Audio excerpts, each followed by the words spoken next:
যুব ভারতী ক্রীড়াঙ্গনে মেসিকে নিয়ে যে ঘটনা, তাতে রাজধর্ম পালন করেছেন মুখ্যমন্ত্রী মমতা বন্দ্যোপাধ্যায়।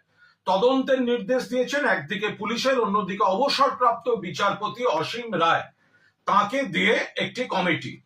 এবার রাজ্য সরকার পরপর কড়া পদক্ষেপ নিয়েছে। একদিকে ডিজি রাজীব কুমার, সিপি বিধাননগর মুকেশ কুমারকে শোকজ করা, একাধিক পদাধিকারীর বিরুদ্ধে ব্যবস্থা নেওয়া থেকে শুরু করে সিট গঠন, দক্ষ অফিসারদের নিয়ে সিট গঠন, মুখ্যমন্ত্রী রাজধর্ম পালন করেছেন। অন্যদিকে এই তদন্ত যাতে নিরপেক্ষ থাকে সেজন্য ক্রীড়ামন্ত্রী পদ থেকে ইস্তফা দিতেছে ক্রীড়ামন্ত্রী অরূপ বিশ্বাস। ক্রীড়া মন্ত্রী হিসাবে তিনি ইস্তফা দিতেছে মুখ্যমন্ত্রী মমতা বন্দ্যোপাধ্যায়কে তিনি চিঠি দিয়ে দিয়েছেন।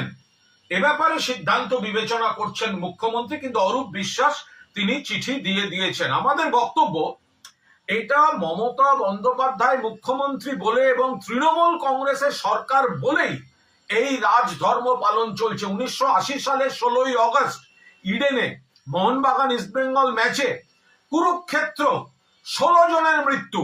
তখন কিন্তু মুখ্যমন্ত্রী জ্যোতি বসু, পুলিশ মন্ত্রী জ্যোতি বসু বা ক্রীড়ামন্ত্রী, তারা কেউ এই ধরনের ইস্তফার কথা বলেননি। সেখানে কিন্তু বড় কর্তাদের বিরুদ্ধে কোনো ব্যবস্থা হয়নি। 1996 আবার ইডেন, ভারত শ্রীলঙ্কা বিশ্বকাপ ক্রিকেটের সেমিফাইনাল, চূড়ান্ত বিশৃঙ্খলা, খেলা বন্ধ, দেশের মুখ পুড়ল।